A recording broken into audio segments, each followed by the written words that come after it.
Hello, everyone.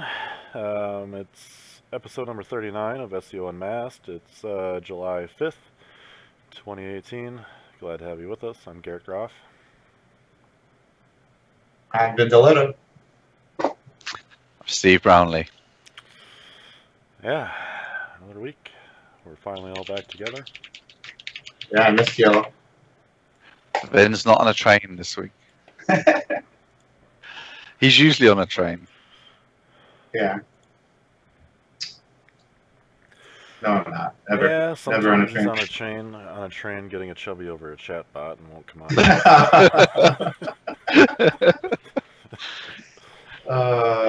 You're in space. You're in space. So, no, it's not Yeah. even good. It's not even good when you get the word of the weekend and like it's true as well. Like normally it's a lie. At this time it's actually true. He's been kicked off a train for that before. Oh boy. They'll let you get a chubby over a chatbot on Amtrak, but if you do it on New Jersey Transit, you are out of there. Hey man, the quality of service or the quality of train conductor on Amtrak is absolutely awful. They were like just one step above, like just telling riders to fuck off, or they just didn't give a shit about anything. Were you in first class? I was in business class. Jeez, that's pretty bad. Yeah. Well, you know what happened? Some older lady sat down in business class, not realizing that she had a coach ticket, and the conductor basically like shamed her in front of the whole train, and it was just, I felt really bad. She like completely. Well, they have to do that though. It's like that. Yeah, but she could have said, I'm sorry, man, you made a mistake. I'll find your seat up front and coach. I must admit, the British ones, they're so polite. They can't like do that. Oh, you haven't got the right ticket. They say, oh, I see, sir. Would you like to upgrade to first class, sir? Yeah. As if you intended to sit there and upgrade, like as if there was, oh, everything's fine here, sir. Let me just process this upgrade for you. And I think like so many British people are so polite. They've sat there by mistake and they don't want to pay the extra £20, but they don't want to look like they would. Oh yeah, absolutely. Let me just get my card out and I'll pay for this upgrade. No, this conductor was like, you need to go into coach right now, and she like hovered over her and waited for her to stand up and walk forward. It was that's a little bit over the top. I think. Would you like to upgrade, madam, or would you like to move to coach? Yeah. An appropriate response. It's like. But Amtrak is pretty comfortable as far as the ride, and that's how I'll be traveling to Philadelphia from now on, because it was very, very fast. Oh, compared with driving, it's like half the time. Unless you get really, really lucky on the road, it's a long drive because you can get stuck both ends coming from where you are. Right, exactly. And I usually do, or did. Not anymore, though. I mean, I've been stuck like 2 hours just trying to get out of Philadelphia. Like, I hadn't even got anywhere yet. 2 hours in, I just left the city limits. It was like, I mean, it was a Friday, but even still, like, Philadelphia is not good traffic, man. Like, the train right in the middle, boom, job done. Anyway, so what's going on with you guys? Not a whole lot. Just getting speakers together for my November charity event here in the UK. I'm speaking at an event in Leeds in August. Details to follow. It'll be August 30th though, so those of you who know what event happens that day will know where I'm speaking, but otherwise watch Twitter and I'll fill you in soon. But yeah, just I don't think it's a big event. I think they have like 100 150 people max, that kind of thing, but I hardly ever speak, so it would be a nice reintroduction to speaking. Last time I spoke to an audience bigger than 150 people I was still in finance, so it's a rare opportunity to actually catch me speaking. And I'm going to be talking about link building, which is again quite rare. Since the crash course on Builder Society, I haven't actually shared any link building tips or information, so again, pretty rare because that's what we do for a living. I'm going to be giving it away for free again. I'm pretty confident 90% of the people there will be too lazy to actually steal any of the ideas and do anything with them. But that's usually how it works. Yeah. So, but for those of you who aren't, Leeds, UK, and then November is my next charity event, and then got some meetings in London trying to get some people to bully or encourage or whatever you want to say, some people for the 24 hours of SEO in January. So all about my random speaking event, 2 charity events at the minute, my end. Everything else is going good. So Cool, man. Vin's actually going to do the 24 hours this time instead of being a wimp. He was pretending something was wrong with him. I know this year he's going to be on a train or something, but he's actually going to do it. I don't know. I honestly don't know if my body will handle that. Yeah. What you need is where are they? I think I might have eaten them. Oh Jesus! Oh no, I've still got the box. This is what you need. Chocolate coated coffee seeds. You just it's bad boys, and it's like a couple of packs of this. I mean, each one of these is like you've had 3 coffees. Interesting. I usually do 4 espressos per day as it is. So. Well, I learned that when I read Bad Blood, the Theranos story, and apparently, whatever her name was, Elizabeth Holmes, she didn't sleep because she ate so many of those coffee beans coated in chocolate during the day. Like, she just kept popping them. And I thought, well, there's a lot of bad things you can learn from this story, like how they fucked over investors and poisoned people. But, you know, there's some good stuff too. Like, she didn't need sleep because she ate those. So I've been experimenting and effective. I mean, I was pretty tired after the networking event and the amount I'd had to drink, and I've popped 2 boxes of those down. I won't sleep till tomorrow now.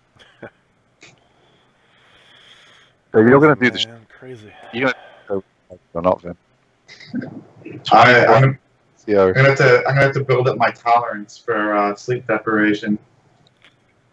You know. Well, the key to do what Garrett and I did and sleep until the show starts. Yeah.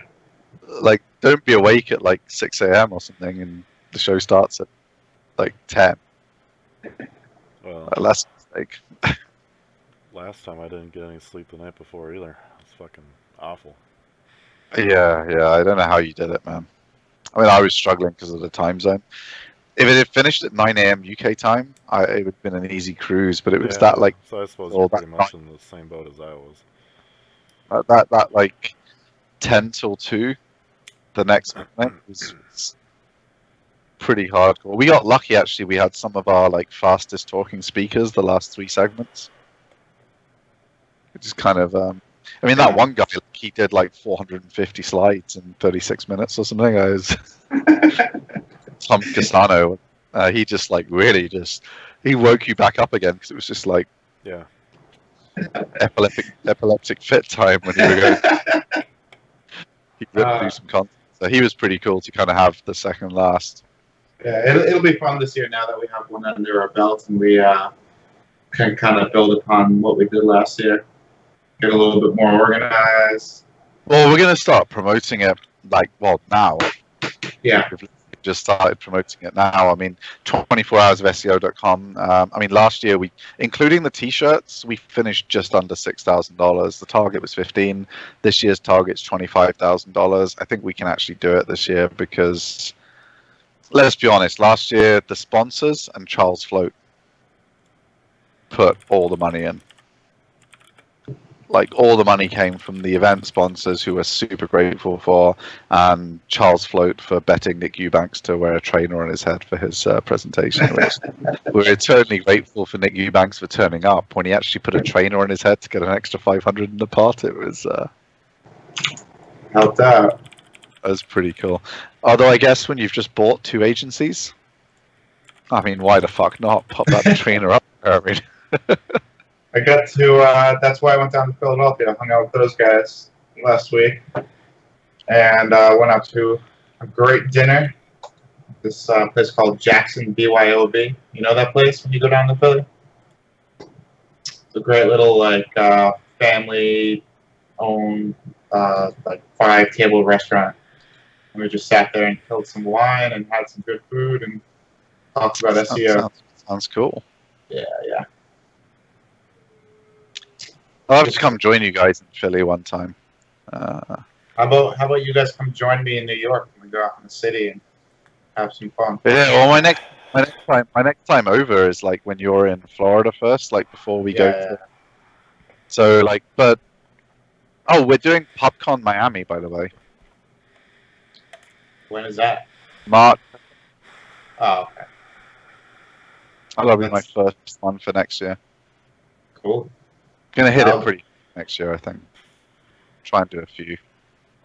I'll have ended up doing 4 this year, and next year maybe we'll go a little higher than that. Now that I have this new CRM done, and now I can just go out and spend my time Well, that's what you think. getting new business. I don't know. Anyway, you want to jump into the news here? Yeah, that's right. So, I've read the Airbnb magazine once, I think. Now, Facebook's starting some sort of magazine too. They are indeed. This article positions it as a way for Facebook to get around fake news and I guess build some trust and authority. I thought it was a beard magazine, judging by the example cover they Yeah. showed.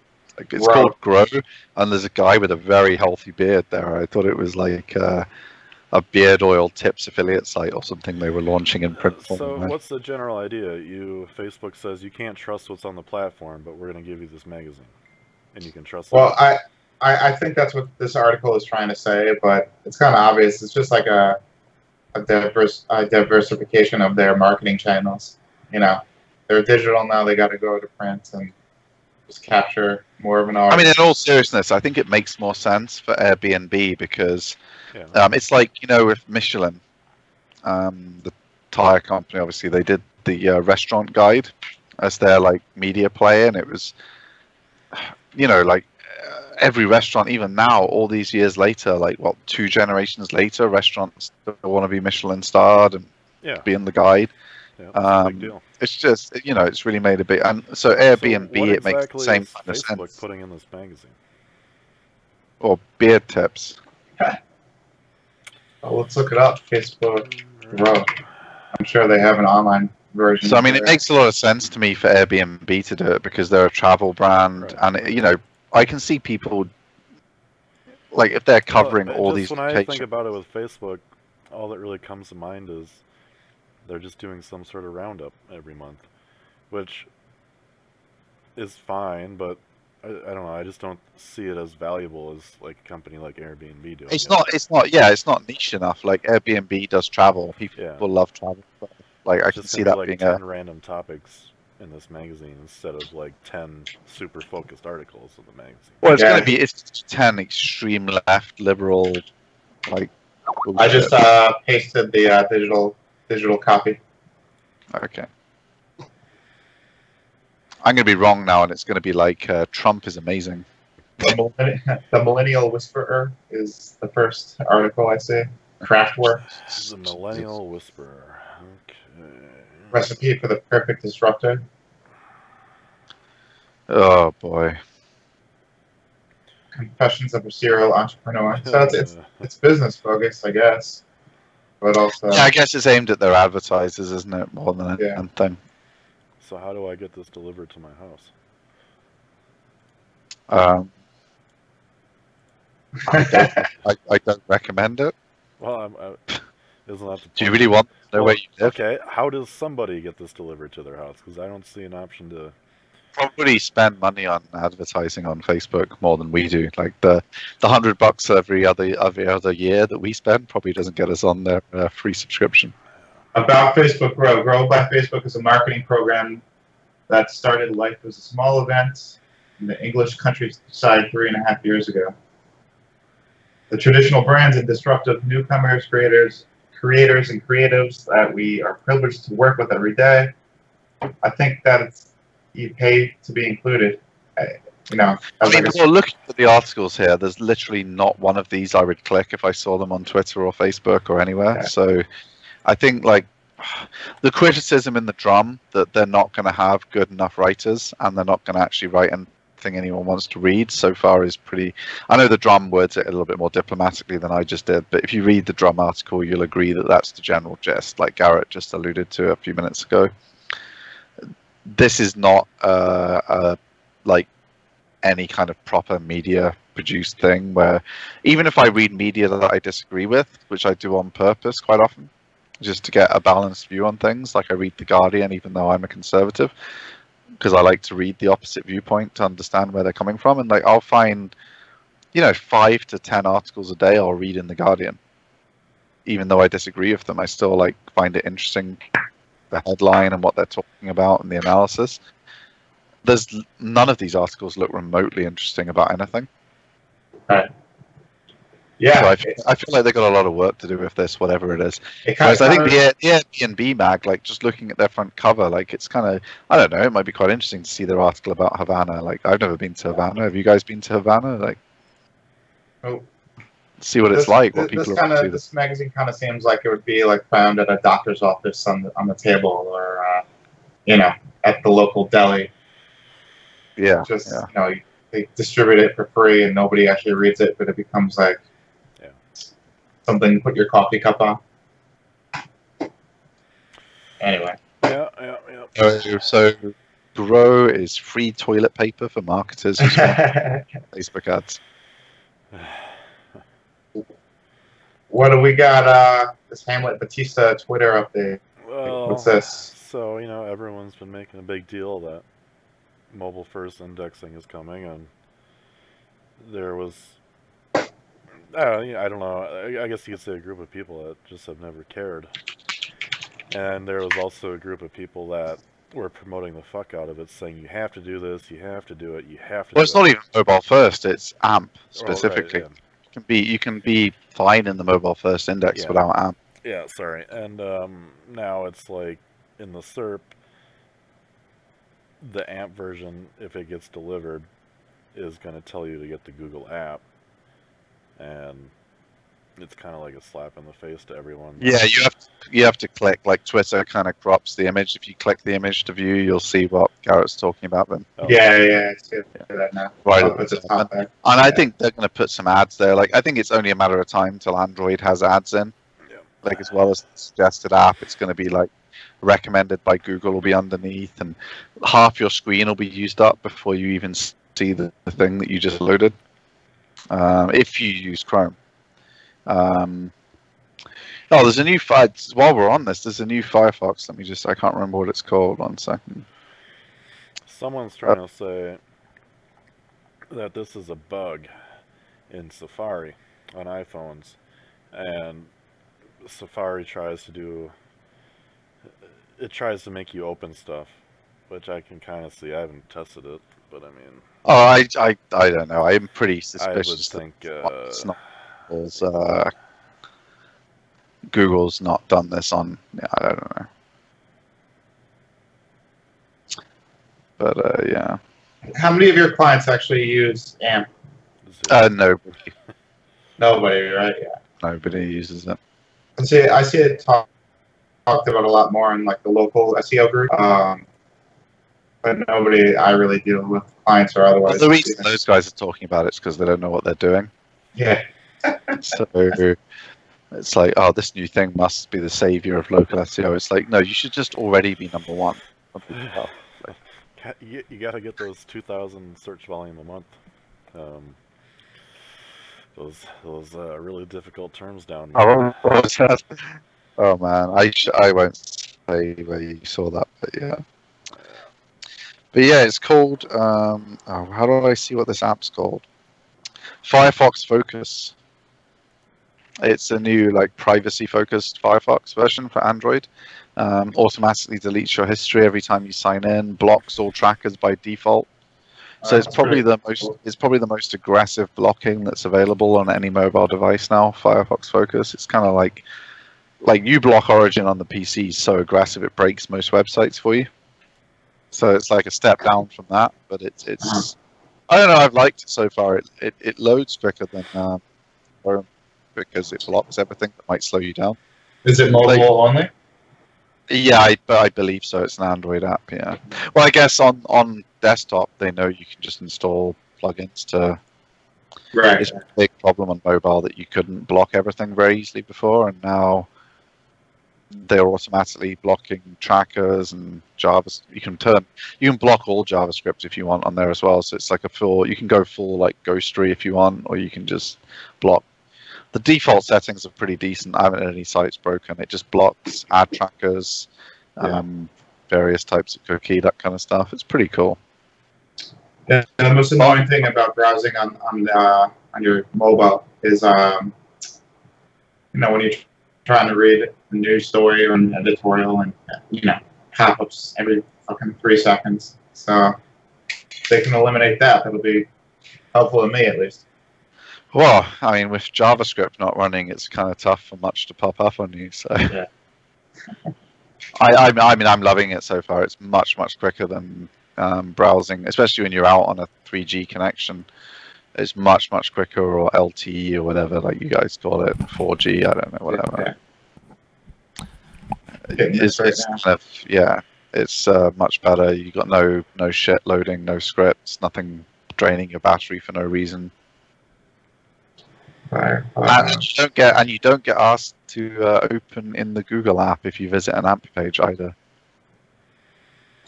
Interesting. So, I think like everyone thinks about how AMP was going to be fine, but it's like everything starts the same.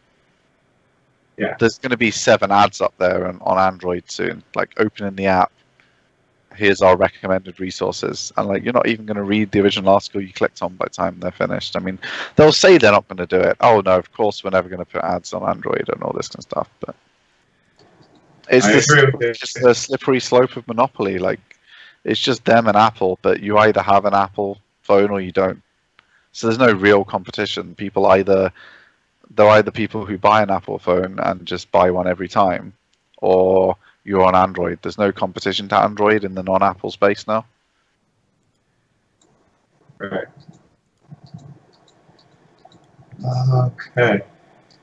Hey, you know what? I really like this Thrive's blog a lot. They put out pretty solid content. Kind of like they've gone insane lately, haven't they? Like, there was nothing. They weren't putting anything out, and now like they've been on the show like 3 times in the last few months. They've just really gone crazy with it. It reminds me of the quality that you find over at Cognitive SEO, or even on Nick's blog at From the Future. Just really in-depth, tested strategies and, data-backed strategies. The thing I really liked was it's something I've kind of always felt, that when people are doing A/B testing, they're doing a lot of stupid stuff that they haven't got enough volume to test. Like changing the button from orange to red. Like, if you're Google, you can try 4,000 shades of blue to see which one gets the most clicks. Right. If you have enough traffic, you've got like all of the world's search traffic. You can play around with different shades of blue, and they obsessively do that kind of stuff. But if you're a normal person, you have like a few thousand visits. You need to be looking for is there something you can do to have a big step change. And one thing they talk about, which no one gets, is everyone just like puts up like 3 versions of their Facebook ads. They do like, you want to start with like 50 different images and whittle your way down. And then with your winning images, like say you got 5 winning images, for each one of those you want to try 10 different versions of your copy. So you got 50, and then whittle that down. And then when you've got your landing page like they're talking about here, you don't just change the color of a button. You try a totally different concept. Like, the 2 pages they're looking at don't even look similar, and I think that's kind of the TLDR of this whole article. Is you start off with a shitload to get the people to click and whittle it down. Then you do the same for your copy, and then when you're trying to work out which landing page wins, there's no point having 2 similar ones because you don't have enough people to get a winner. You want to They can be pretty confident with the difference between a 14% and 21% conversion rate that they've got a winning test with a much smaller sample than if you go around, I'm going to try a slightly different shade of red. I'm going to move this up 3 pixels.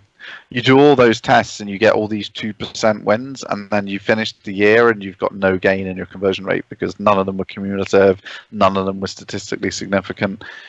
You've got to really go for like a completely different test. And we saw that with our own website. Like, we just went with a completely different design and just kind of cold turkey deleted the old one, put the new one up. And the first week we put this totally new look up, suddenly we were getting all these trial orders for paid links. And every day getting inquiries. Before we were getting like 5 a week. Suddenly we're getting just constantly bombarded every day. And we're like, okay, yeah, this is a winning test result. What's funny is they don't have to wait for statistical significance on this bad boy. Like, this new look is... They're kind of condensing like all the information you would find on like a paid forum, like Stack That Money. I don't know if you know that forum, but I've been on there before. And they're more famous for their conference where there's hookers and blow. I mean, where there's Facebook partying. Sorry, not hookers and blow. That was a slip of it. Yeah, obviously there's not much detail here, but I think this one article is, if you want to get started. I think there's enough here that you. Yeah. Like, you could start from no experience to, getting ROI positive just with this one article here. Obviously, it's 47 paid Facebook ads courses based on this article that launched this week. Yeah, exactly. For 1.99, learn how to.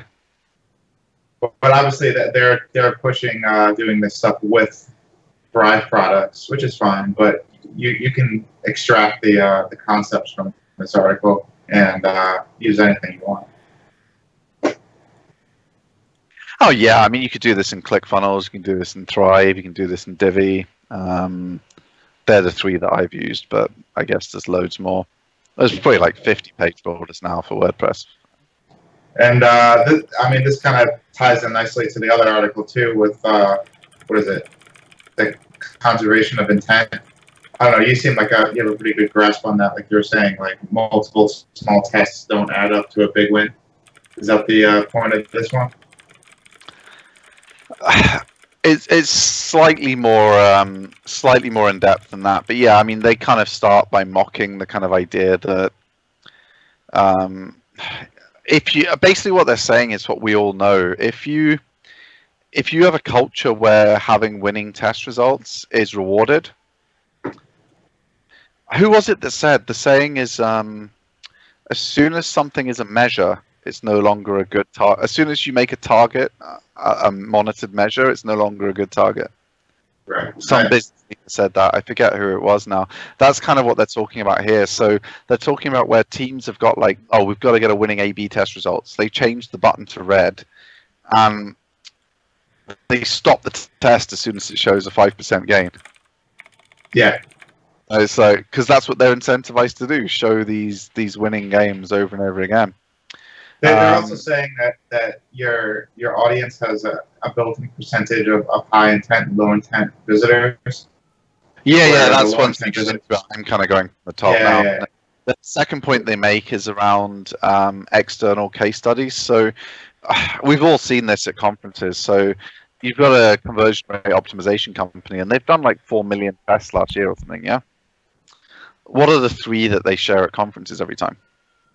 The 3 times they made a button blue and it won them 40% uplift. You know what I mean? So they're just saying, look, you've got to be really skeptical of, cherry pick case studies. And we've seen that in SEO as well, where the only reason some of the case studies have links is because they were shared at conferences, and people who saw the conference were like, oh, hey, I'll say it. I don't care.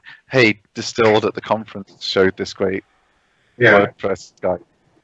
They know that's how they got those, like 100 of those links came from that, But of course, at the next conference, they can legitimately say we've got 284 linking root domains. It doesn't matter that 150 of them came from the previous conference. It's still a statement of truth. But you have to be smart enough to think about the context of the truth. Like if a company that does 4,000 tests a week cherry picks and shows you 3 of their favorite case studies for the year at their conference speech, you've got to be smart enough to realize that was their best 3 out of, I don't even know what's 4,000 times 52, Vin? I got a calculator right here. Go. It's a lot of tests. I mean, their 3 3,000 best tests are not representative. 3,948. It's insane. I'll let you finish up on the final point, but Yeah, they were 208,000. Yeah, they were just saying. Well, the author was saying that your readership has a built-in percentage of high intent and low intent visitors, whereas the low intent visitors weren't going to take action anyway, no matter what you're going to do. So you're kind of tied just to those high intent visitors, and you're not going to be able to ever increase the percentage of high intent visitors that come to your site. So that kind of throws off the results of these case studies anyway. I don't know how much I agree with that. well, think about it this way. Here's the thought experiment from that. This is kind of an MBA thought experiment that one of the I haven't done an MBA, by the way. There's no way I would have given up working to go back and do one. But one of the MBA instructors that I was chatting to when I was back at university at business school was saying one of the thought experiments he does is, so you're the manager and you're managing. You make like tables. So there's 2 teams. You're trying to work out who's fucking up. There's the purchasing team, but their main target is to buy the cheapest wood possible that meets the minimum quality standards. And then you've got your woodworking team, who their main target is to reduce wastage and make the maximum number of tables from the wood that comes through from the purchasing team that meets quality checks at the end. And it turns out in 1 month that there's way too much wastage. So you go and you speak to the purchasing team and they're like, well, this wood is meeting the spec perfectly. And you go and speak to the woodworking team and they're like, well, this wood has just been such low quality, of course the wastage has gone up. So there's a kind of unknown space in the handover that it's really hard for you to diagnose. Right. And that's the same as with funnels. Like you can throw more into the funnel. Well, it sounds like the purchasers they need to raise their quality of wood. They just thought that they could get away with this. Yeah, and that's but maybe the woodworking team has just been doing really slack work and haven't been giving their apprentices enough support that period. Well, that's the paradox. That's the unknown. You can never, as an outsider, without checking the wood yourself and without watching the woodworkers work, you can't know who's telling the truth on both sides of that. But so the point is, why aren't we asking the truth or finding out? Surely there's evidence. Well, that's the point. Is that you shouldn't just ask them both. You should find the truth, and that's why it's a good thing for this. It's like you have. So that's what they teach in Masters. No, that's what they would have a 15-minute discussion about. Yeah. It's a thought experiment. And the reason it's relevant to this is it's the same situation with your funnel. Like there's things coming in, and then there's various conversion stages. So there's the traffic that's landing in the first place. Then there's how many of those put their email address in. Then there's how many of those you move to stage 2. Then there's how many of those buy. And there's how many that buy become high lifetime value customers. And you can change the results on any part of that to achieve a target. But it might have a negative effect somewhere else in the funnel. And you have to be looking at the whole picture and actually fully in control of your numbers in each place. Otherwise, you've got the marketing person saying, well, I drove an extra 4,000 people opted in. It's these fucking product people that aren't making the product good enough. Yeah, but my thought... all these donkeys signing up for a free trial and none of them are... Exactly, but this goes back to targeting then. Your target group is way too big if you're having these issues. You can niche down the target group into much smaller groups and you can target them individually. And then your percentage of high intent visitors increases automatically. Look at what Moz found, where people who visited the Moz site and participated in the community, I think it was 7 times before they signed up, stayed around for longer than a Moz customer. So if you were with increasing sign-ups on first visit, yeah, you could actually be reducing the long-term lifetime value of your sign-ups. So I think that's why I did the woodworking thought experiment, because you have to understand the whole process from beginning to end and fully get like what every piece is doing. Right. And I think they're kind of getting it at that there, but I don't agree with them necessarily that it's, you know, some people are definitely going to buy no matter what, and you change the test slightly and throw some, you know, like. Right. I don't think that's true. I think it's an optimistic way of thinking that there's some people would buy anyway, but. So you really need an A/B test of the entire funnel with separate A/B tests at different points along the chain. Exactly, which is the equivalent of what Garrett said: get in there and find the truth. Yeah. Oh, it's that easy. Thanks, Garrett. That's a good tidbit of information. Yeah, but he's right though. I mean, that's at the end of the day what you need to do is get in and find the truth, because you can easily increase the number of people that hit your landing page. Right. I think we're hearing Garrett's air conditioning again here. It's pretty warm in here. It's actually drowning your voice out. I wonder where. Here he is. Let's yell at him. Garrett, your air conditioner's coming. Garrett, whatever you just turned on, none of us can hear each other. Nothing. I think it just went away as soon as you sat down. That's kind of weird. You should put your headset down on the air conditioning vent, did you? No, the air's not even on anymore. No, it's good now, buddy. We're good now. Okay. Well, yeah, we get to the conclusion that your simplistic answer that you just find out the truth is actually the bottom line of the whole process. Yeah. Yeah, that's going to be a good task, or a good problem to task these A/B testing companies with. I think they're going to avoid that problem for quite some time. I'm gonna actually paste that into 10 A/B testing companies custom query for my woodworking thought experiment, and I will reveal the answers on next week's SEO Unmasked. Okay. I don't think there's many. I mean, whilst Garrett may have mocked that as a MBA thought, that's all they do. Though is they talk about weird business thoughts and. Remember, a thought experiment led to Einstein discovering relativity. So, I mean, you know, you can't knock thought experiments. Just because you knew the answer straight away. The rest of us had to talk about it for 5 minutes. The answer. The answer is you get in and find my answer. Well, your final answer before you left was you need to get in there and find the actual truth.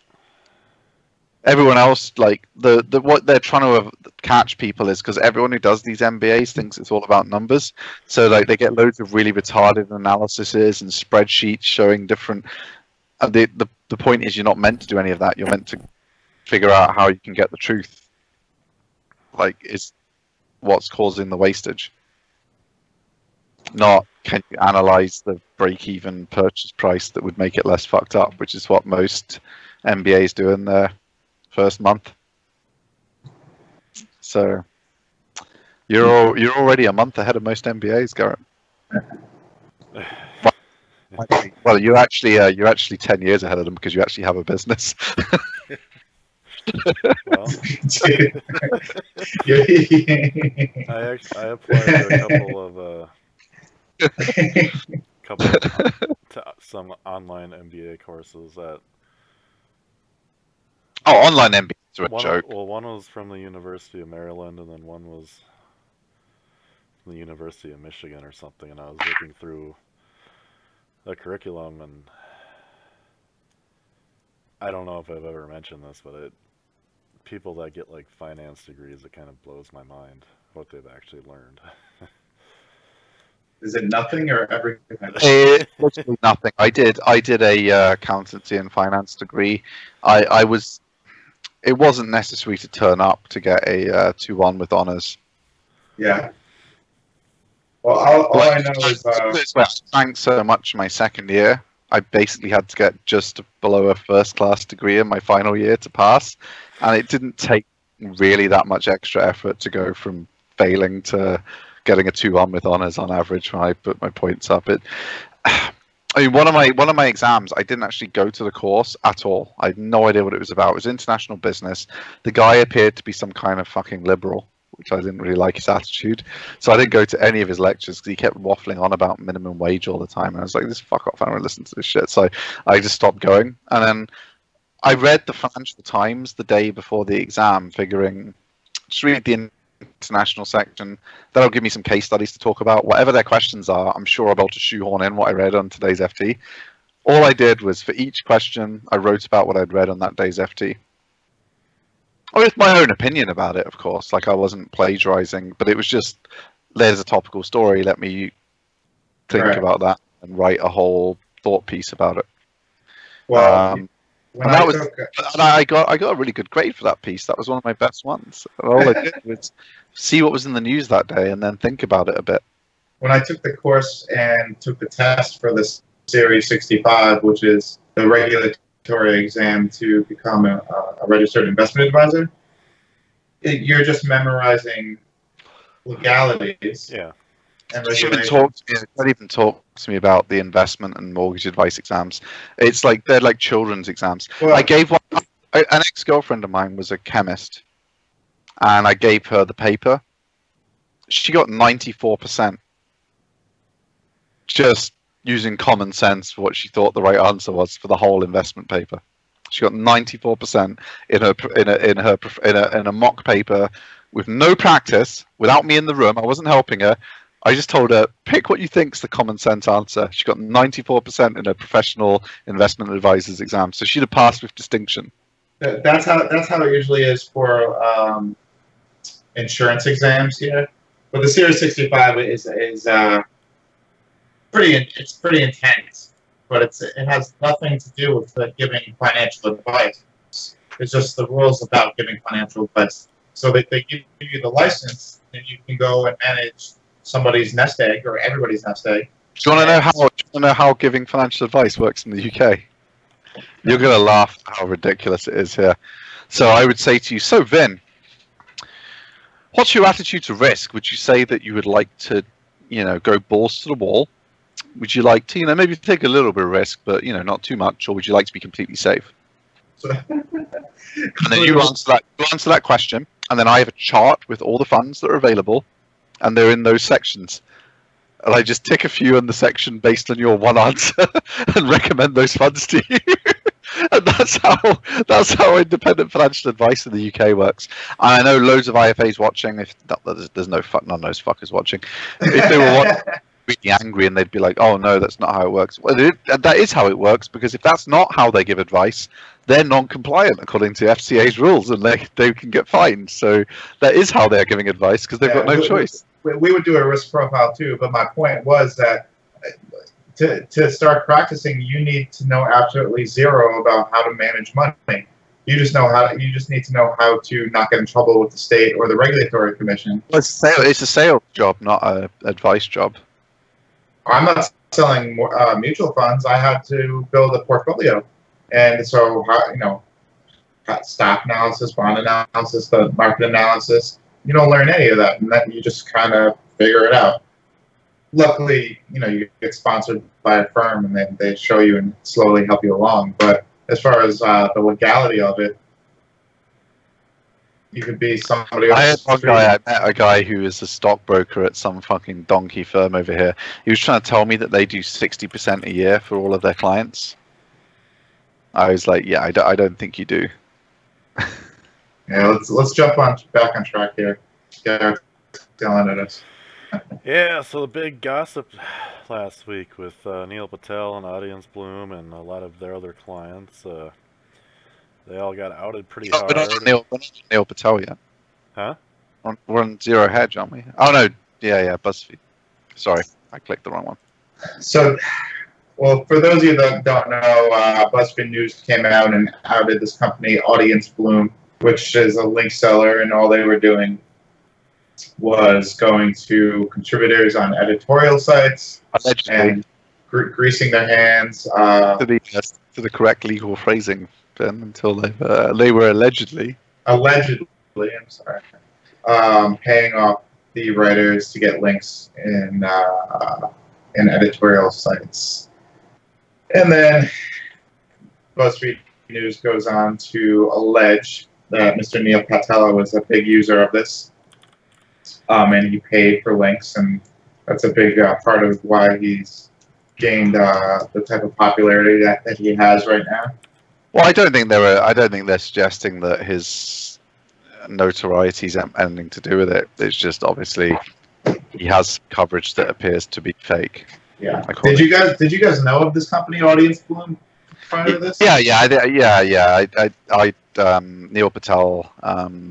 Loads of people had been speaking for quite a while about how he appeared to have a lot of interesting coverage from Inc. Well, it's just funny because they're obviously paid placements. They were not real editorial articles, and Neil goes and deletes all his blog posts with all his praise for Audience Bloom. Audience Bloom deletes all the videos of Neil Patel giving them praise and how awesome they are. And it's like, so if you're not guilty, why are you deleting this stuff? And so they went back on archive.org, and like, there was a tweet that I saw Neil denying he ever gave those praises, and then someone posted in the archive.org thing, and then he just deleted everything, like all the tweets around that piece of evidence, like, no, it wasn't me. No, that never happened. And it's like, well, it's here in the archive. The thing is, judging by the story, there was no attempt at deception in terms of who the person was. Like, these articles were posted in the PR agent's own name. Right. A bit like, for those of you who've been paying attention, a bit like the link bait that I mentioned earlier, you might want to pop that in Ahrefs and have a look at how many of the links to it are in the name of the agency, guest posts where the person writing it is a staff member of the agency doing it in their own name. Just you might want to check that out on Ahrefs. So, like, there was no... No, it's not about deception. It's just really shitty journalism is BuzzFeed's point. And we know these editorial placements have been going on, and they're super... even outside...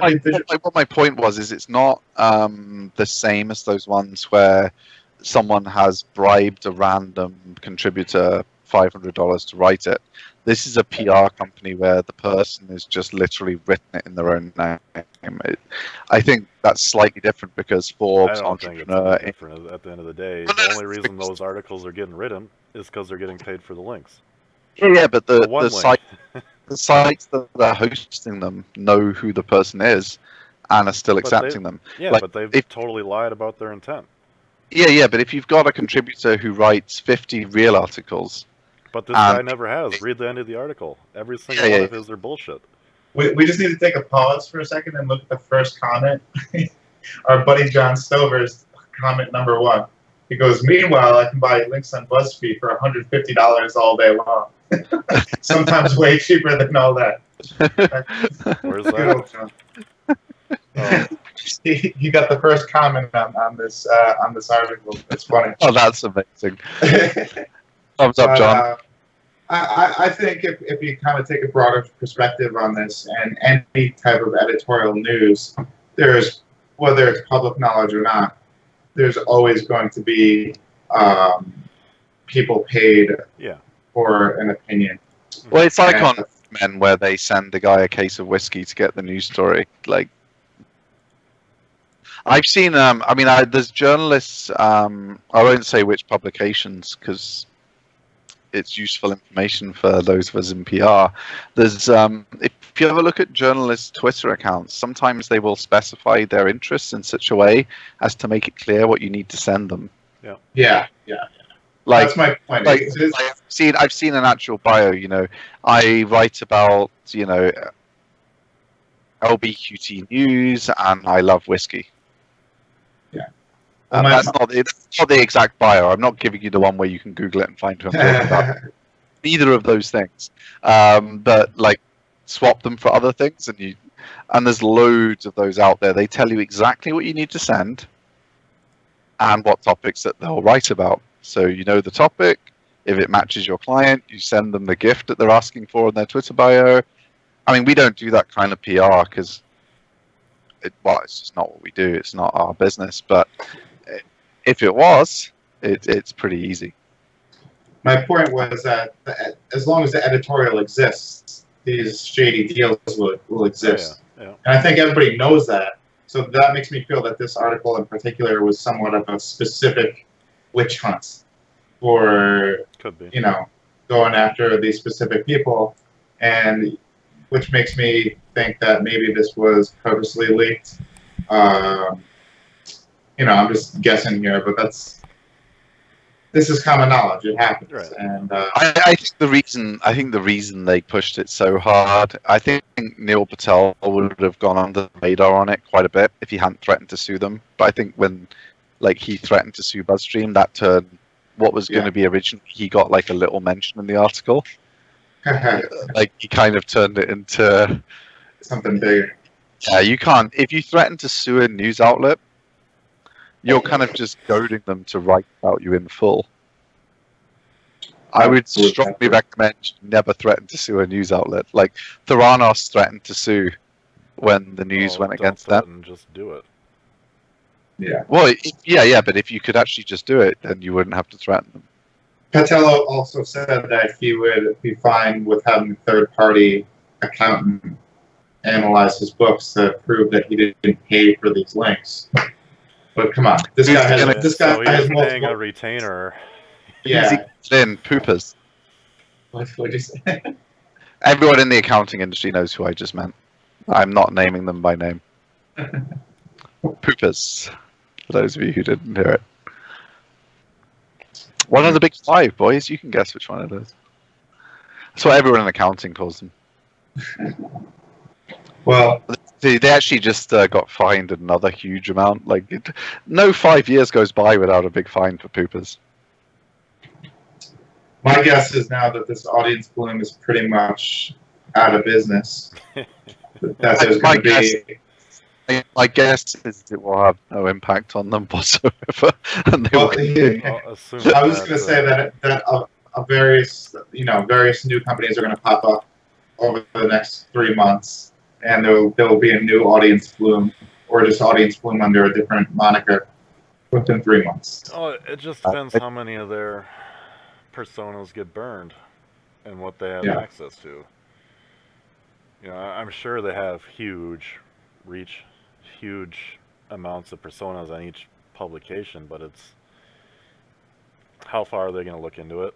If BuzzFeed wants to do a real news story, they can look into the idea of online personas and how rampant they are, and how real people go to make them appear to be real. Yeah. I know someone who works in the. I won't name the space because that's going to be too easy for the journalist. But they work in a pretty big money space, and their PBN, private blog network, for those of you who don't know the terminology, it looks like a real bunch of media sites. Like they have actual journalists writing for all of them.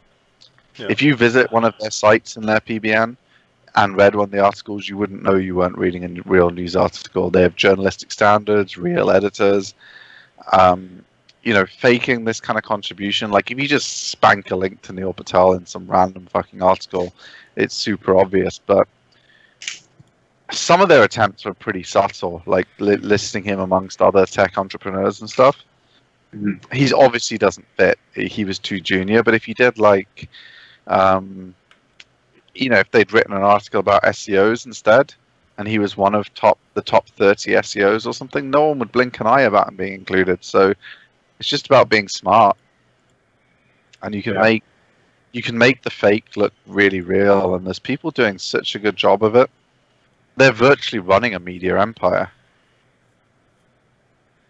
Right. Just I don't know if you guys remember Blue Hat SEO, but when it came to PBNs, he would say every site has to pay for itself. And this is just that on steroids, expounded by 1,000 times. But it works, and I don't ever think anybody will really realize how big it is and who's doing this, because I think the largest of companies have dabbled in this, or at least have in the past. It's interesting now. Well, Yeah, back to the flour company in the UK, who got I think it was something like 50 regional newspapers in the UK got their page rank reset to 0 manually by Google as a punishment for taking money from this flour company, because they did paid articles on all of them. wow. And they all got their page rank manually reset to 0 to punish them for taking the money.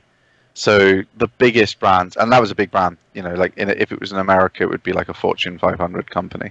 Like it was a big, big brand. If there's easy money to be made, people will take the easy money.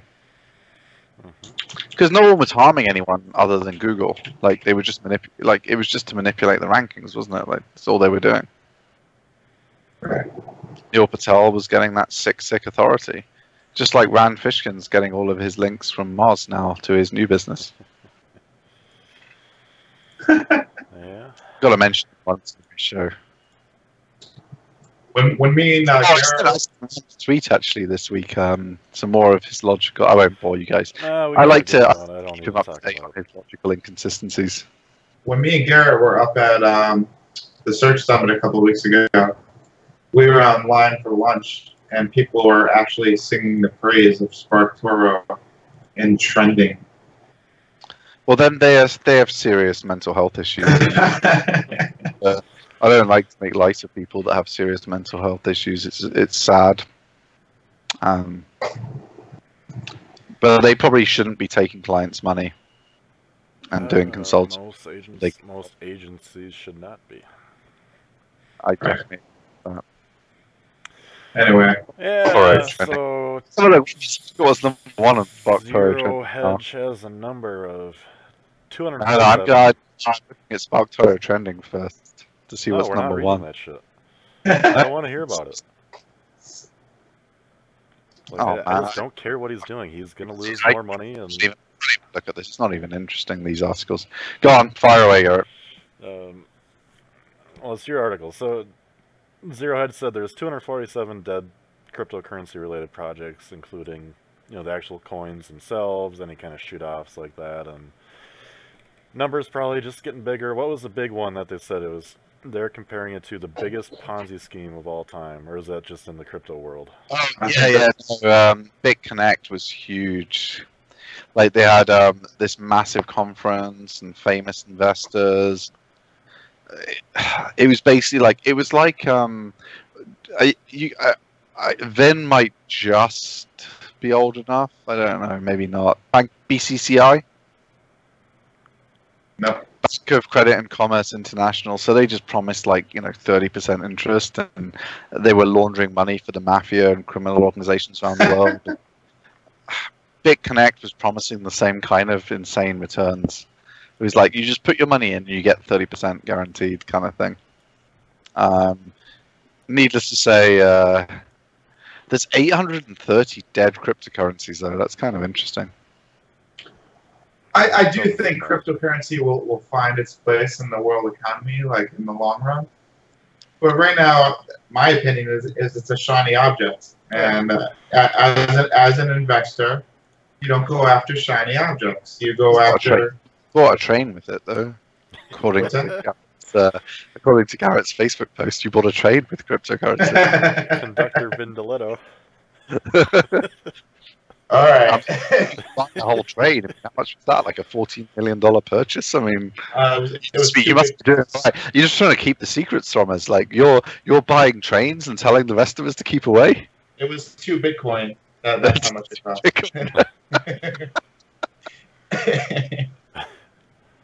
But yeah, I mean, $3 billion. They're like, oh my god, we have 2 Bitcoin. If you got burnt in one of these 830 dead current cryptos, it's because you ran after a shiny object too quickly. You're trying to get rich quick. Yeah, it's like, look what happened to the SEO community last year. Everyone that was like mediocre at SEO all of a sudden was a Bitcoin expert, and everyone quit doing SEO for a few months, and they were riding the wave. And then it crashed, and like everybody was gone. There were a few people that probably made some money, but it's like everyone else just disappeared, just totally broke. ride the wave, and It's the people who were quiet about it bought at like 500, and even though it's gone down, they're still pretty happy. yeah, but there's only a few people there were people buying in at 2,000, 3,000, 4,000. Well, I bought in at 7,500, so you know, fuck you. Well, Very small amount of money though. I just had a little. The thing is, it dropped from 20 to 7.5. I figured, like, you know, you're never gonna guess the perfect bottom. It's what, 6.5 now. Well, I how was do you off the bottom. how do you guys feel about cryptocurrency in the long run? It's sticking around, obviously. Oh yeah, I think it's a clever idea. I think the smart contracts make more sense because just some things are just a pain. Like, we don't have any contracts with our clients. Just some things that could be easily verified as delivered. Right. We're going to deliver things that meet this I metric. think, as we know, API. cryptocurrency. It could query the Moz API, get the DA, make sure we've met the criteria on spam score and everything, mark it as done, and automatically transfer the money when things are complete. And I think there's not many people that don't trust us, so there's not many people that are worried about handing over 5 links, 10 links, 20 links worth of money. But probably we would get extra sales if there was a smart, you know, if it was more advanced, everyone was paying in cryptocurrency, and we just had a default smart contract, because then people would be 100% sure we couldn't screw them over. It would just be automatic. And the same with you with content. Like, if someone needs like 75,000 words worth of content, that's a decent chunk of money, right? Right. I order it from you now in like 1,000 word chunks. If there was a smart contract, they might just sign that immediately and then ask you to deliver it. It's just automatically. So it's a built-in escrow, basically. Yeah, it's like a built-in escrow for things that can be measured as done. Like, because yours is like guaranteed 91% Grammarly or something, isn't it? Yeah. So it was query the API, measure it on the contract, deliver the money as soon as you shipped, 91% gram. You know, it just takes away. It's, yeah, like you say, it's a guaranteed escrow as long as there's a measure that you've got a third-party measure. And I think smart contracts are going to be huge.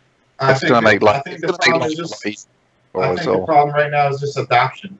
Like, how do you get the mainstream to adopt? The same as the biggest problem is, even if everyone in the world used it, it would be impossible. The way we know crypto right now does not work for more than 500,000 people using it at one time. Nothing works. There's nothing even close to being remotely on scale, mass scale, being able to use it. If we had the country of America using the most sophisticated blockchain, it would probably take like 3 hours to process a transaction. Remember the first iPhone, though? It was a piece of shit. Yeah, I'm just saying, it's going to change dramatically. Yeah. I think it's anything like it is now. Like, when the iPhone first came out, there were still people like, oh, I'm never going to have a smartphone. I mean, I thought I probably wouldn't, because they were a pain in the ass, but it's become less. I don't know what the best way of describing it is, but it's easier to have one now that doesn't interfere with you, and you can just use it the way you want to use it.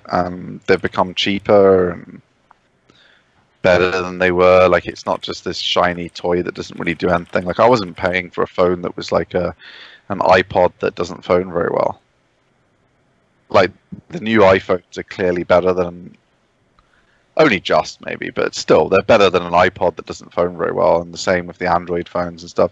I think it'll just take the same kind of amount of time. It's probably going to be a decade till we see a really, really cool crypto that everyone's like, oh yeah, that makes total sense.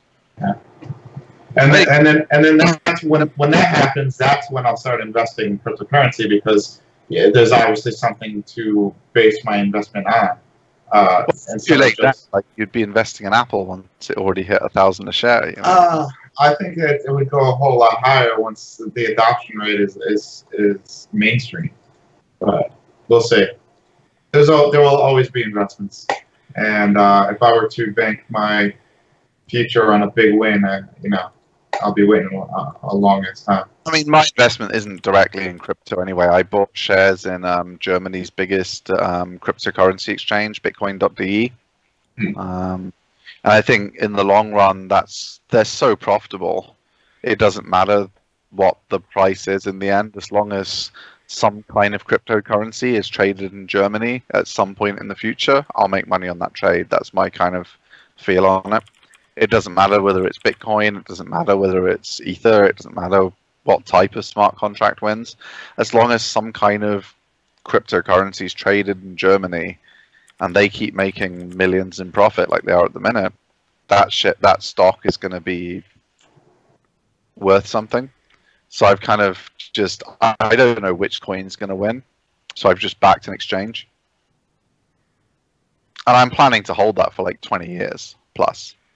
So what it does, the fact that it's down 20% now is like, who cares? I bought it 7.5 Bitcoin effectively. It's 6.5 now. I'm down 20% or whatever. It just doesn't matter, Right. Because we're 6 months in. Like 6 months into a 20-year buy and hold is.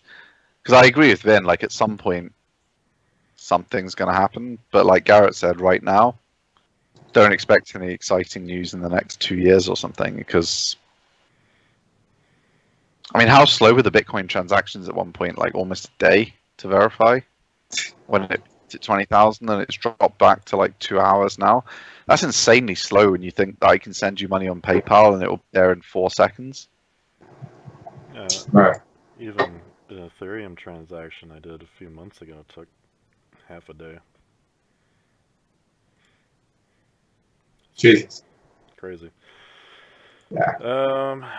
Anyways, I don't know what this mobile monkey is. It's all in Facebook Messenger and. Well, we covered that a couple weeks ago. Yeah, I only put this in because we'd spoken about it before. They bought one of their main competitors, Chatty People, in an all-cash deal. So Larry Kim is splashing the big bucks. But it sounds like they're all going to be migrated to Mobile Monkey. So I'm guessing whatever he'd built already was a better technology than. And the article mentions that he's been buddies with the founder of Chatty People for a long time. So it's probably just two old friends combining their. It worked out well for the founder of Chatty People because if he wasn't friends with Mobile Monkey might have just destroyed them and never bought them. Yeah. I don't know. I think it's kind of interesting. We're going to talk more about chatbots later, so I didn't want to talk about it too much now. I just wanted to cover this news story because we'd spoken about Mobile Monkey just a couple of episodes ago, and now already they've made a big acquisition.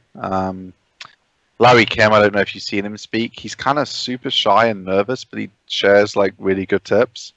He's one of those weird speakers where you don't feel like at the end of the speech you're super energized, but you've got loads of really good notes.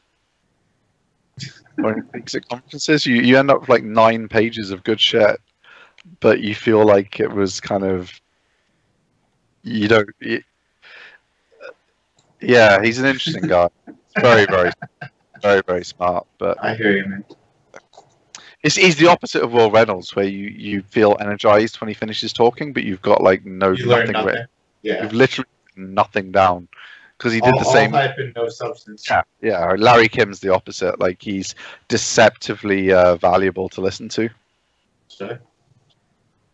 So who pulled up this SVG malware shit?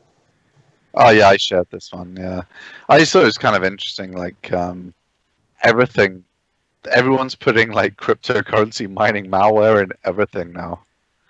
Like an SVG can have it. It's like, I think SVGs, because they're not really that secure, it's like kind of the new PDF. Remember when Adobe like had all the problems with it and you couldn't open a PDF safely on a Windows machine if you didn't know where it. So this is basically it's like client-side mining, where you're using like a little bit of the client's computer power to mine a very small fraction of a coin. Which is kind of sad because SVGs are a super easy way for people to do animated graphics and interactive content. People talk about like CSS, you can do animated CSS now and it's better, but SVGs are just more. People who are used to working in design are more comfortable with SVGs because it works with all their software and like coders can do it in CSS, but SVGs, you're going to be working with more your traditional designers. So for now, it's the thing that's super cool. But can an But- SVG file go viral, or is it something that has to be loaded on one web page, and that's how it's run every time? I don't know what Facebook's support for SVG is, to be honest. Right. I would imagine not much. I don't imagine they animate. I don't know. Yeah. Well, I know that there's an actual WordPress plugin that all you have to do is install it on your WordPress site, and then anybody that visits your site runs this miner. And Well, we covered on the show like 6 months ago, 5 months ago, something. yeah, Perrin wrote about it on Authority Hacker, and I think it's smart. I just don't think it's too ethical, and certainly not ethical if you're hiding it within an SVG file. Yeah, I mean, this is clearly worse than. I don't know if it's clearly worse, but it's pretty dodgy. Yeah. Anyway. Pretty dodgy. Did you get to read this Inc. article on Amazon's? I guess. Yes, yeah, I read this in full. I think this was. It borders on hilarious, to be honest. So you have like so basically, when you get fired from Amazon, here's the story for everyone at home. You get fired by Amazon, and they give you like 3 choices: take your severance, go on a disciplinary action contract, or face trial by peer. Random people from your company will judge your defense. And if you go for option number two is a program called Pivot, which is essentially contract. That's what I meant by action contract. That's what you generally call it at companies. Like they call it Pivot. It's an action contract, which means we'll fire you as soon as you miss these targets. And apparently in Amazon, it's impossible to hit the targets. So if you choose that, you're pretty much out the door anyway. So honestly, I would take the severance money. Right. You're always going to get another job, and they're giving you cash in hand.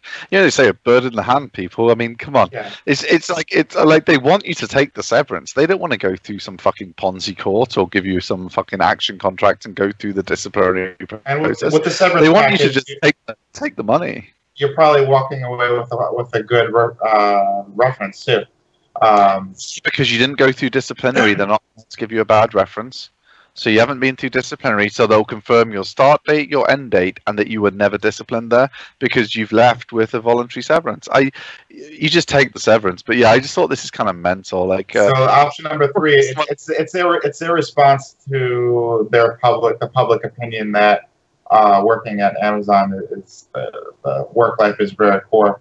It probably sucks, to be honest, for the employees. So they come out with this option to basically challenge your accuser and have the rest of the company decide who's right.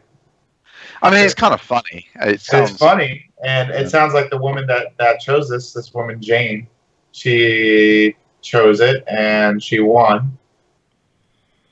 The thing I liked about it is, like, reading the article, if you lose, you still get options 1 and 2 presented to you. So you don't have to take the action contract if you lose, and you don't have to be fired. Because when I first was reading it, I was thinking, oh no, and then if you lose the severance. Yeah, this sounds like a crazy game show. You can lose and still say, okay, yeah, I'll just take the severance. So they're not actually, although it's ridiculous, they're doing it in the fairest way possible. You could do the most ridiculous thing ever in the history. Well, what happens is if you lose option 3 and you end up going, and then you're presented with option 1 or 2, which is a severance package or the disciplinary contract, and you choose the contract, you're going to be placed directly back underneath the superior that served you up to be fired in the first place. So again, they're pushing you out the door either way. Yeah, but they could easily, if you picked 3 and lost, they could easily not give you the severance option anymore. Right. They could just fire you at that point, especially because America's an on-demand employment economy. I guess it just speaks to how scared they are of the public opinion that it sucks to work for Amazon. And I think everybody knows that. But Yeah, I mean, I think it's pretty rough to work for them. I mean, there's stories of people pissing in the bins because they don't want to take a toilet break in the warehouse, and right. some journalist was there, like, and she was writing about how, like, it smelt of piss everywhere she went in the warehouse because people were just pissing wherever. And who knows if it's as bad as it sounds, but it's definitely. Well, I mean, look at the guy. Look at his picture on this article. He looks pretty fucking scary. With him. It reminds me of Big Brother in 1984, the big head on the screen when he's looking at. But yeah, Amazon's gonna Amazon. We all know that. Yep. So voice. I mean, they do those super cheap tablets, like $50 for a fucking 7-inch tablet. Like, I don't know, it's pretty fucking cheap. So Yeah, they want your data, so they'll charge you as little as possible to get your data. to be honest, that's the thing I don't get about it, and it's something that I've thought since the original discussion about the iPhone and stuff. Like, you know how little money per like iPad stays in China? It's $14, and apparently it would cost $28 to assemble it in the US. So the difference in price on a $799 iPad, it would be $14 more. It'd be $813 if it was in the US assembled. Yeah. It just doesn't strike me as being worth the. I don't know. I feel like if everyone's made everything ethically, we wouldn't notice the difference on price. I would venture to say that's a shareholder thing. We wouldn't notice the difference, though, would we? Like, we would just people who want an iPad, they're not going to buy it at $813, but they bought it at $799. They're going to fucking buy an iPad no matter what he. Yeah. I just. I think you're right, though. It's short-term thinking from Right. the board, but. Anyway, What do you guys think? what's that? Voice search. Voice search. Greenlane put out this article. Little update on voice search optimization for SEOs. The consensus and the tool I'm going to read here is that if you start optimizing by appending OK Google to every keyword, you're not going to rank better in voice search. Well, they learned their lesson from that with the near me searches.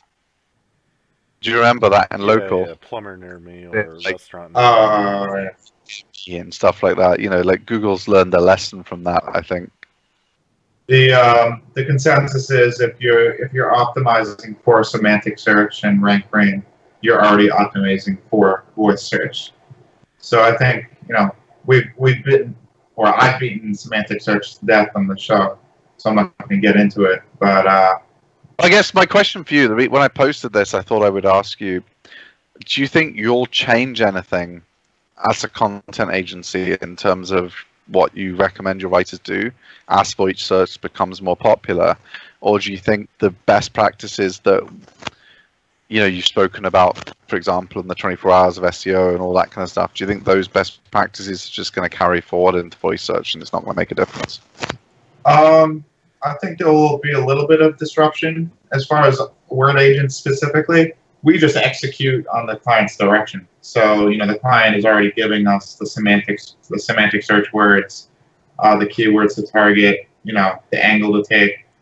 So it's very little as far as operationally, very little change for us because all the information comes directly from the client. How about for your own sites then? For my own sites, I don't have the personal resources to test. It's going to take a lot of computing power and a lot of time and a lot of SEO tests to see what works. I think that I'm just going to use best practices, and right now it's great UX and optimizing for semantic search, which we all know is basically just the TF-IDF and your LDA and relevancy, all that good stuff. As long as you're integrating that and keeping that in mind in your content, I think that's the best you can do, unless you have a bunch of resources to go out and test it on your own. Cool. So don't worry about it then. Yeah. Fuck Yeah. search. And again, it's kind of the same thing as like what we were just talking about with crypto. How many of us actually know people that are using voice search in their everyday lives, and it's adopted in the mainstream? I think people with Alexa use it pretty heavily. Yeah, but yeah. If you think about it, as long as the interpreter, Alexa or the Google thing, can understand what I said, if I type in pool table, buy pool table, or say buy pool table, isn't the intent the same? Yeah. And as long as it can parse it correctly, it's the same result. My thought is that even though Alexa is widespread and lots of people have Alexa and they're using it, what they're using it for is very tight. You know, there's not a whole slew of things. They're not using Alexa the way I use my iPhone to search or browse.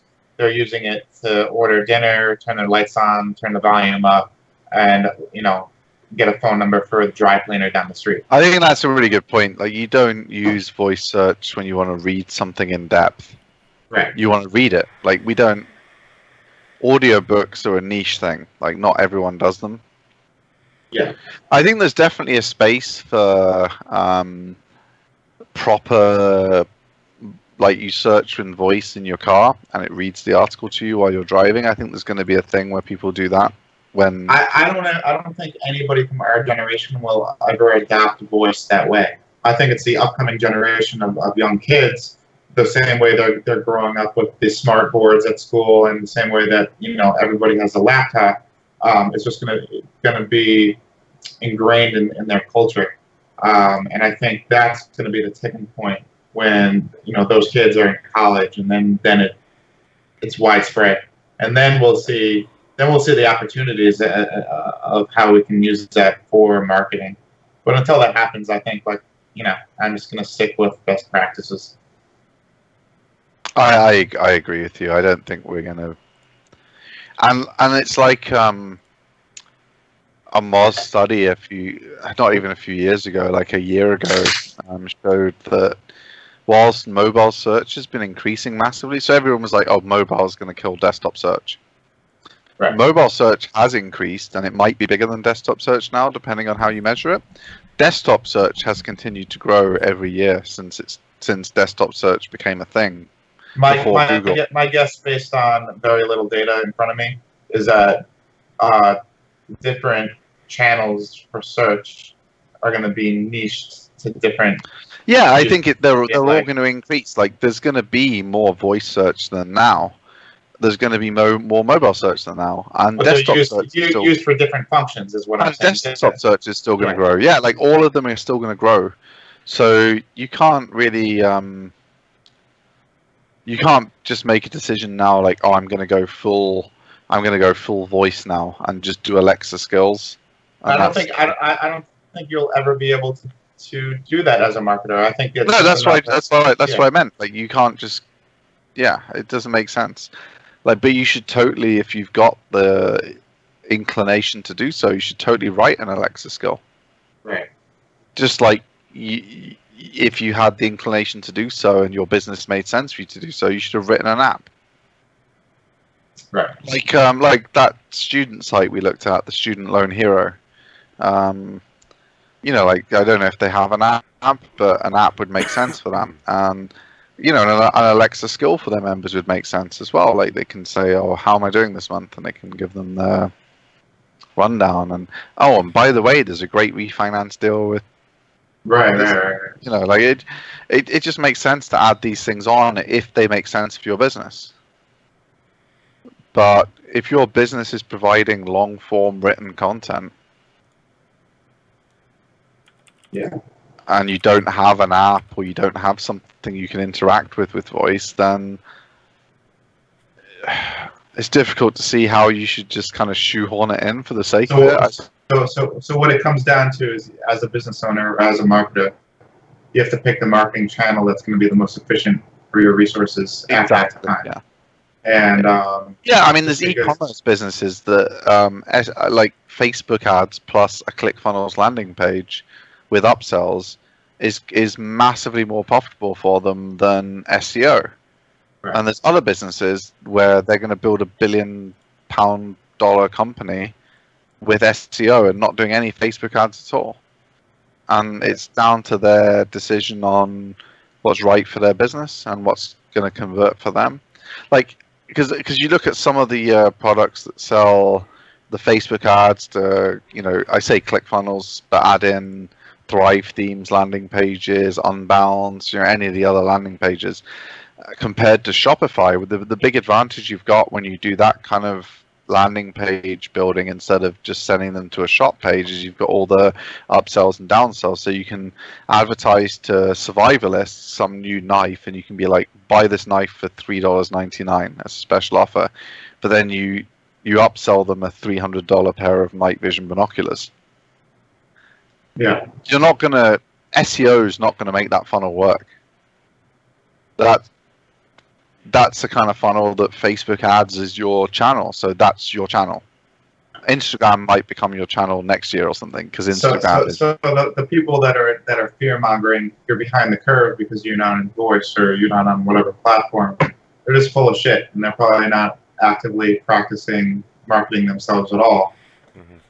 Because, yeah, it's like people say, oh, if you're not in SEO, you're an idiot because you got all this free money. Like, imagine trying to do that cheap knife, $300 night vision goggles promotion on SEO. You're gonna spend 10 years making no money. Like, that's an ads to upsell promotion. Like, it's the only way it works. It's a direct marketing proposition. You've got to, I think people don't understand real marketing, and that's why they do stupid things. Like, understand real marketing first, how it works, how you convert people, how funnels work, and then you'll know what the right channel is for you. And some of you, you'll be like, oh shit, voice is going to be massive for me.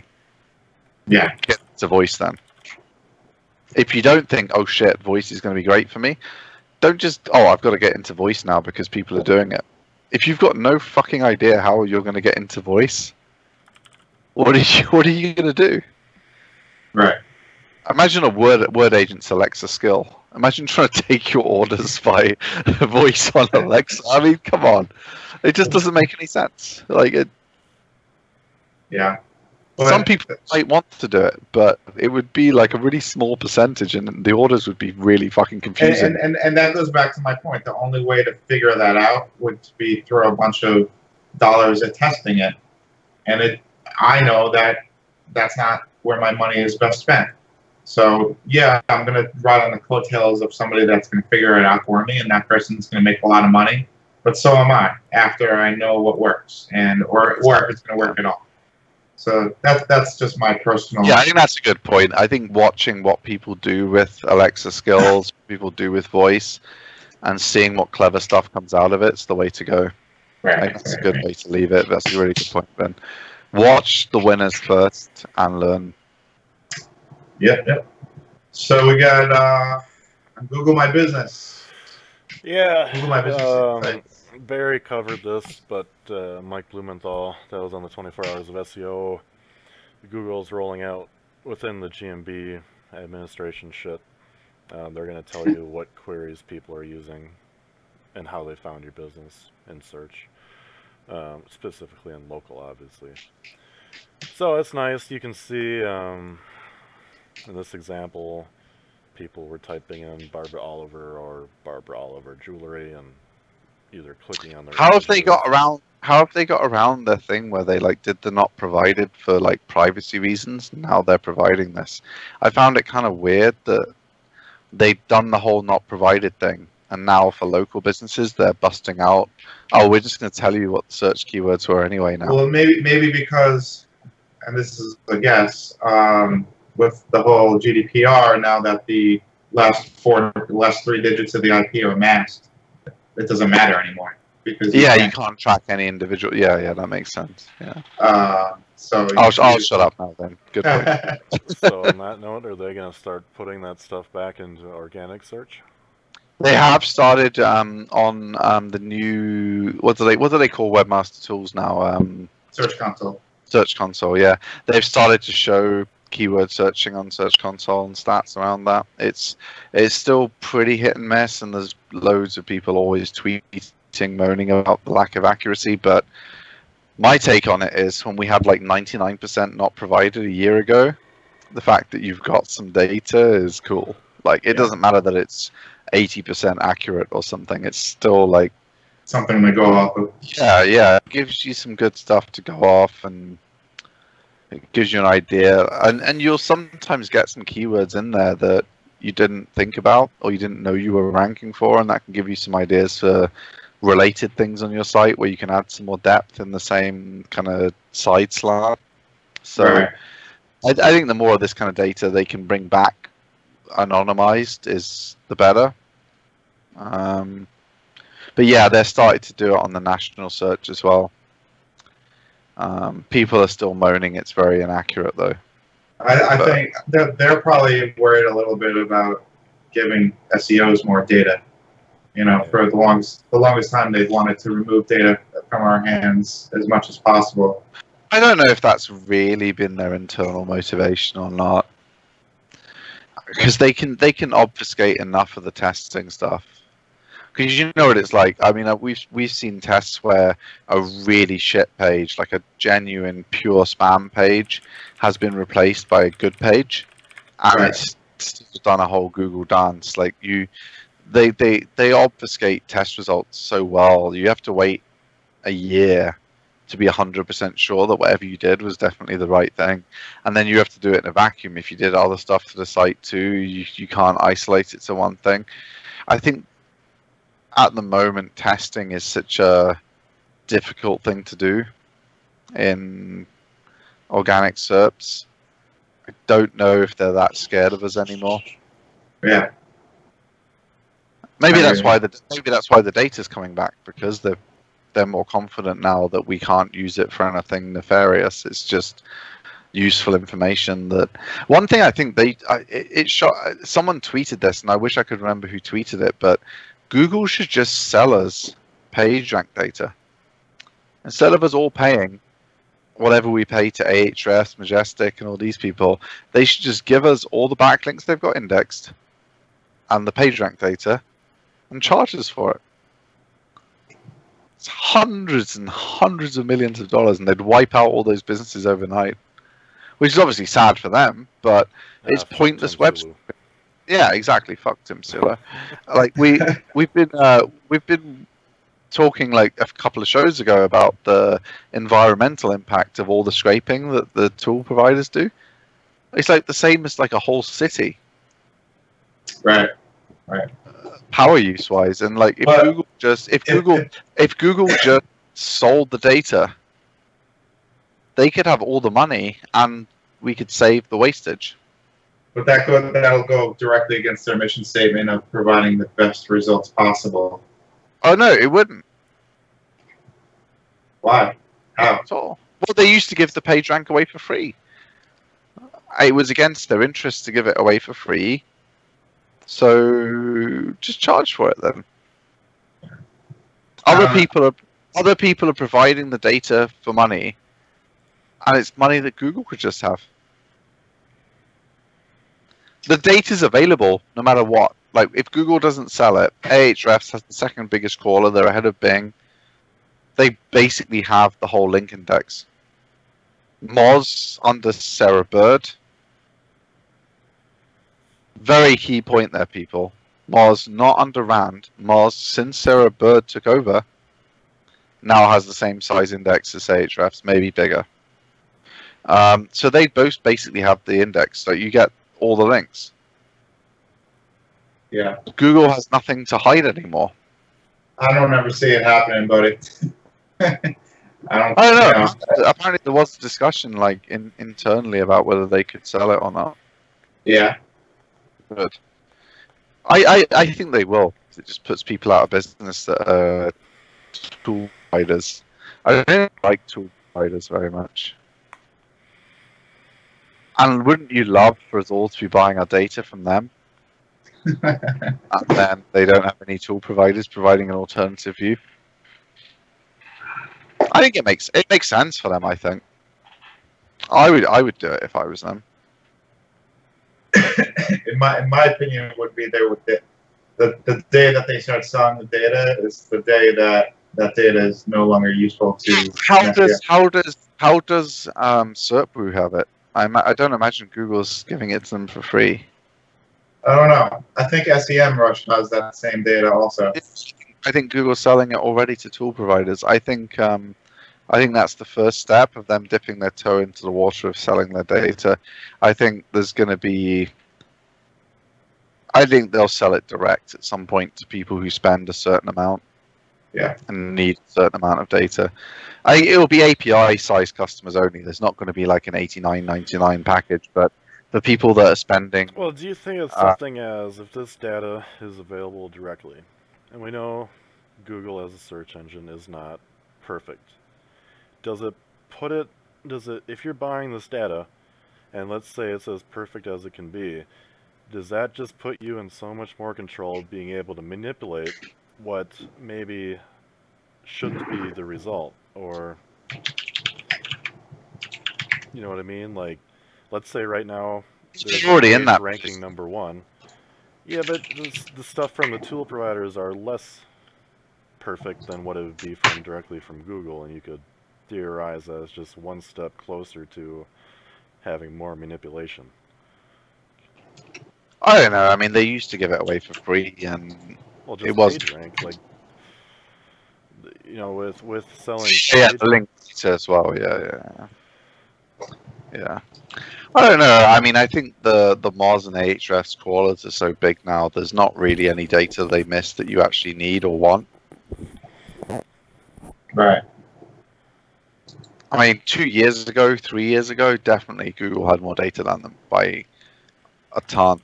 But now Google just has the spam that they deliberately don't bother crawling because it's a waste of their crawl budget, and they actually have a crawl budget, unlike Google, who is unlimited money effectively.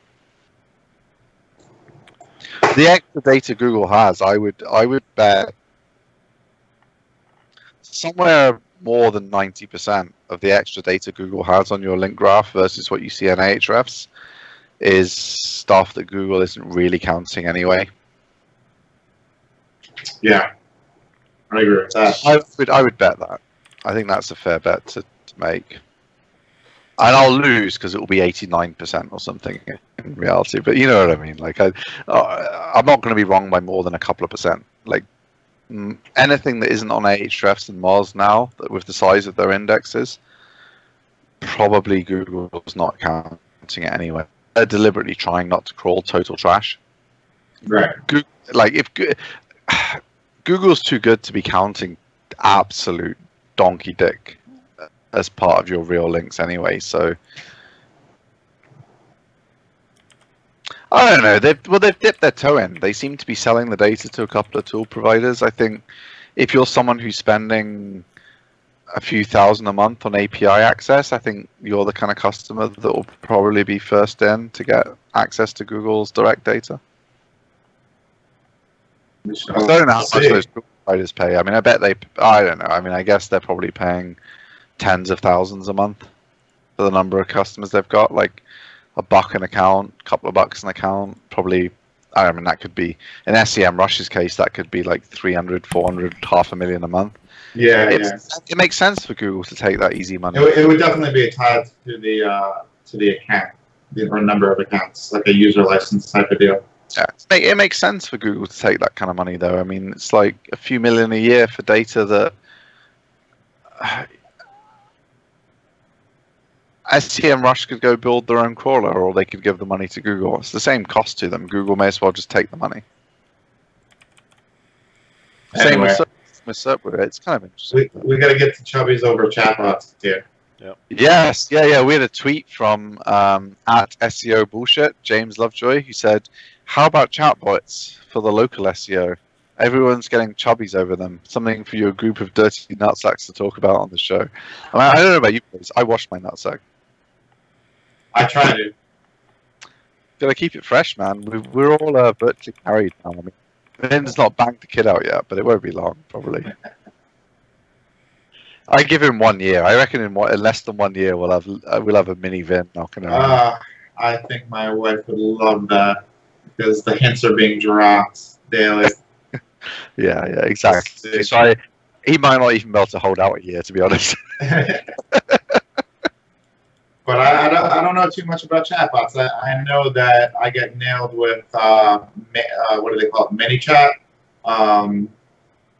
by some pages I follow, which is, it looks pretty sophisticated based on the messages I receive. And I just learned about this the mobile monkey. But the thing I always think about chatbots is, in terms of users asking them questions, is Google not just like the biggest chatbot? Like, you ask it a voice question, you get an answer immediately. You ask it a typed question, you get an answer immediately. Like you type into Google now, like let's try one. Like, what's the market cap of I don't know, British Petroleum? Yeah, and I just immediately get the quick answer box with the graph, the stock price. I can click. Like, I feel like if you're going to launch a chatbot, you have to, because it's like HubSpot launched one. I can't remember what it's called. Like, Dharmesh launched it. It's terrible. It can never give me a better answer than Google. right. I've tried. I deleted it in the end off my fucking account, but I tried out. We talked about this when we first talked about Mobile Monkey the first time, and we looked at the weather, and we said there's certain ones that work well, and others that are just completely fucking useless. Google does them all already. Like, I don't understand, unless it's about your own account. Like, if someone could like have a word agents chatbot and be like, oh, send me my tax documents for my orders as word agents or something. It's such a niche and weird and narrow things that I can come up with where, all right, yeah, in that case, the chatbot replaces a human agent doing work for you, so it's good for you if like there was enough queries. But there's got to be like a really small number of businesses where there's solvable, easy queries that a chatbot can just do for you instead of a person. When I think of chatbot, I think about tying it into Facebook, and so if I'm following the platform, just think about the problems it solves. Like, because there's going to be Facebook. Well, yeah. It could be on anything. Let's say you're either on the actual company website, or you're on just Facebook, and you randomly get a message because it has your IP and it knows that you're online and you're on Facebook or on the website. And it says, "Hey, Vin, your 6-month dental appointment is coming up. Reminder." Or please press C to confirm your appointment. Next Wednesday at 2 p.m. That's the kind of benefit I can see for a local SEO, for a local company. Like, all right, so your dentist at the minute, though, presumably sends you an email. My client that I work on, yeah, they have all kinds of technology. I get an email, I get a text message. That's what I don't understand. I don't know what. I think that's what he's kind of, because he's kind of mocking chatbots in his question to us. Yeah. I struggle to think what they solve, because like difficult questions, you're better off just typing into Google. Right. Reminders, and I know people like use them for marketing. So like instead of sending like a mass email out, they might send a mass chatbot message out for their Facebook followers, and then the chatbot kind of tries to filter them with a couple of questions, and then a human takes over to close the sale, or like that kind of thing makes sense to me, because it's like just a replacement for email in the kind of outreach process. So that makes sense. I see it as what people are using it for is stuff like you're talking about. And if someone sends you an email about an appointment to your Gmail on your Android phone, I don't know if it works because you guys are both on iOS, right? Does it work the same way? Like if someone sends you, like if you book a flight or you get an email about an appointment, does it automatically go into your calendar on iOS? Or yeah. Yeah. So I'm on Android. Same as on Android then. Like you get an appointment into your Gmail, it's in your calendar already, so your dental appointment just would come in by email, it's automatically in your calendar. Like everything's already, a lot of the things people think chatbots are going to solve are already solved by smart uses of existing technology, and I don't really... I agree with you. I think that it's unnecessary, but I do think it'll be slightly useful for a certain group of users for a very short amount of time. and we're in that time frame right now. So I mean, I think you're saying what I feel is like it's just hype at the minute. Yeah. Big brands are going to spend a lot of money on them. Most of them are going to be useless.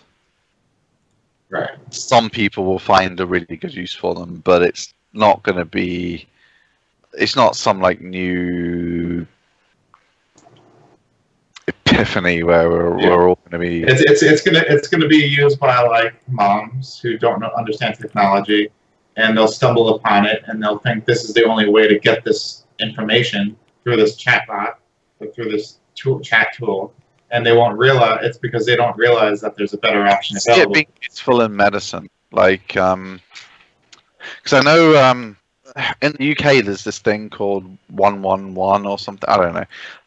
So like you think there's something wrong with you, but you don't want to go. You can't be bothered going to the doctor until you get someone's opinion about whether there's something wrong with you. So you ring this number, and they like have all these lists of questions to ask you, and it kind of filters you to, oh my God, you're about to die, go see a doctor, or yeah, you'll probably be all right, just give it a day and see how you feel tomorrow. Is there a use in it in replacing because obviously the people there, it's a waste of their time to read these stupid questions and people just answer them? Or do you think people are going to be like, well, there's no person there talking to me, I can't trust this anyway, so I need to phone up anyway? And Right. is there a use for it there? Maybe, but you know what? You know what's very telling? I think if we're trying to find where the use is, there probably is no use. I think. Yeah, it's hard. I find it. I've been thinking about this since he tweeted at us in the middle of the week. I just can't think of an amazing way to use chatbots, not just in our main business, but on any of the sites. Right. I can't think of any sensible or good use of a chatbot on any site that we own. Yeah. So I mean, I think that tells you everything you need to know about it. If it was super useful to a wide audience, it would, we would be seeing it a whole lot more, but it's not. So I mean, the messenger services used by humans are super useful. Like if you're connected with someone on Facebook and you message them and they're an executive, who would never reply to your email. Yeah. And same with Twitter. You'll get people to just reply to you that would never speak to you if you emailed them. Because most of the time their social media account is really them. Their email's managed by their gatekeeper. So I think in terms of still, just don't automate it. Just do it yourself.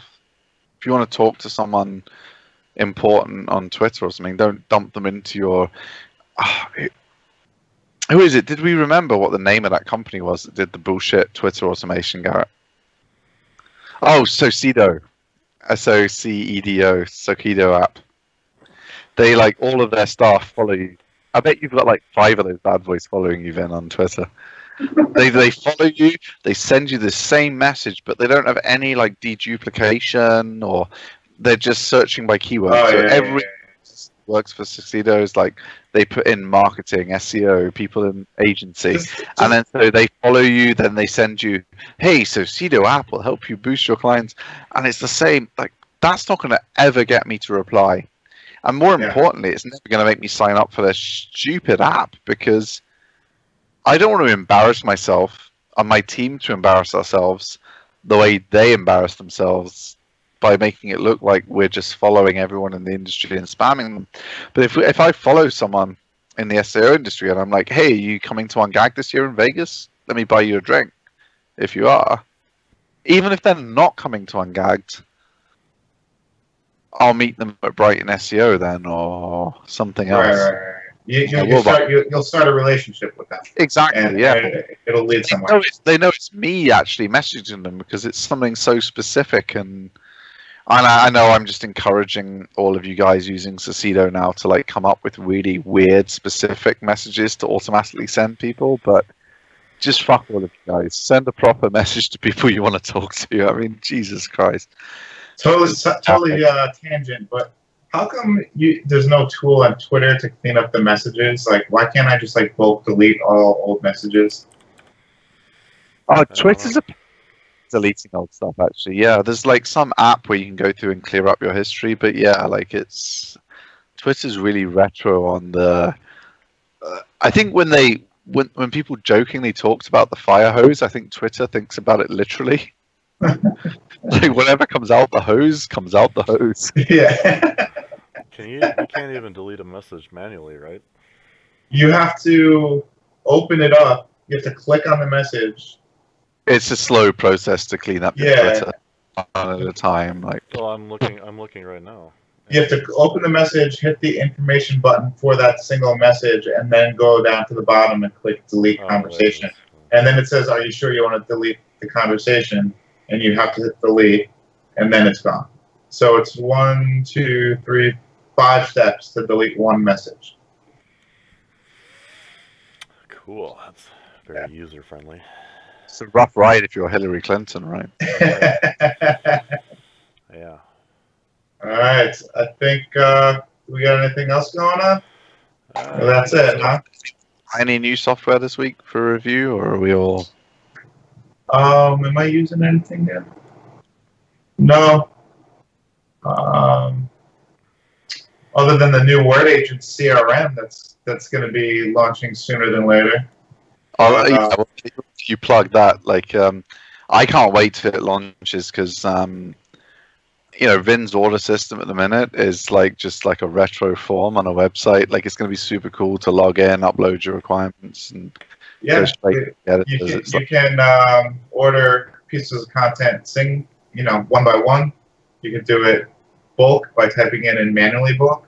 We'll also have the bulk CSV upload for big orders, and eventually we'll get to custom bulk CSV uploads to where we'll customize a CSV template just for your orders. So, Steve, I think you'll like that a lot. Well, I don't put any information anyway, so I feel like I can fit in with your default one at the minute. Yeah. I think you know what we need. That is correct. Yeah, and I think that's going to be super cool. I think just being able to like upload it, click pay. Yeah. I can just hand that completely over to Rebecca then instead of having like a kind of half and half like we have now. So I think that's going to be super cool. Yeah, we'll be sending out invoices similar to the way you guys do. So, we have a conversation. It's not totally automated. We have to agree on a price, and but then we'll send you an invoice, and you just hit pay. Yeah, it's going to be really nice. The system's done now. We're just working on the CSS to tie it into the whole website, because right now it's just based off a Bootstrap theme. So we're tying in our brand colors and all that kind of stuff. Cool. All right, guys. Until next time. Yep. See everybody next week. Thursday. Yeah, thanks for joining us. See you next Thursday. Yep. Adios. Eastern. Later.